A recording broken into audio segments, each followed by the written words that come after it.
This is Peter Rosenthal, head film critic for The Onion. Today I'll be looking at Independence Day: Resurgence, a follow-up to the 1996 blockbuster about humanity's attempt to fend off an alien invasion, and a film that serves as a triumphant testament to the progress our country has made in recognizing service members' right to choose whomever they want to marry, even if the person they want to marry is a stripper. Let's take a look at a remarkable scene from the first film, illustrating how different things used to be. Man, you know I really like Jasmine. You know that, right? Man, you're never gonna get to fly the space shuttle if you marry a stripper. Incredible, isn't it? A mere 20 years ago, even considering marrying an exotic dancer, as Will Smith's Captain Steve Hiller does with Vivica A. Fox's Jasmine Dubrow, was considered a legitimate reason for organizations from the U.S. Air Force to NASA to discriminate against dedicated, patriotic servicemen and women.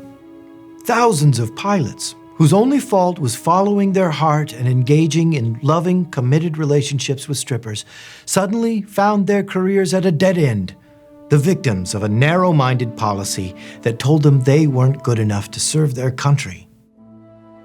Look again at the emotion on Captain Hiller's face when his squadmate tells him he'll never get to fly the space shuttle if he marries a stripper. He's talking about the person Hiller loves. You can see in his eyes that he's confronted with the same impossible choice that countless U.S. service members have faced over the years, choosing between their careers and the person they cherished most in the world.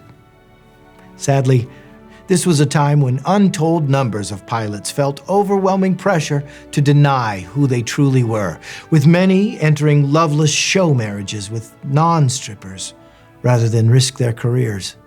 But thanks to social rights victories in recent years, it's heartening to watch scenes like this in Resurgence and think that any of the men and women flying these space fighters could be married to strippers, or indeed be strippers themselves, and their military superiors would have nothing to judge them by but the valor they display in combat.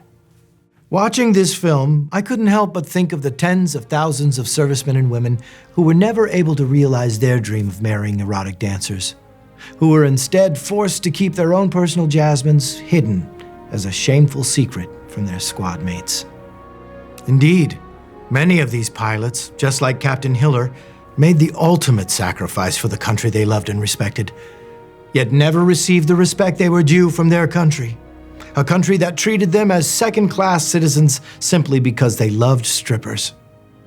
I salute these brave men and women and their stripper lovers, and hope that their lives and the freedoms we enjoy because of them are never forgotten. For The Onion's Film Standard, I'm Peter Rosenthal.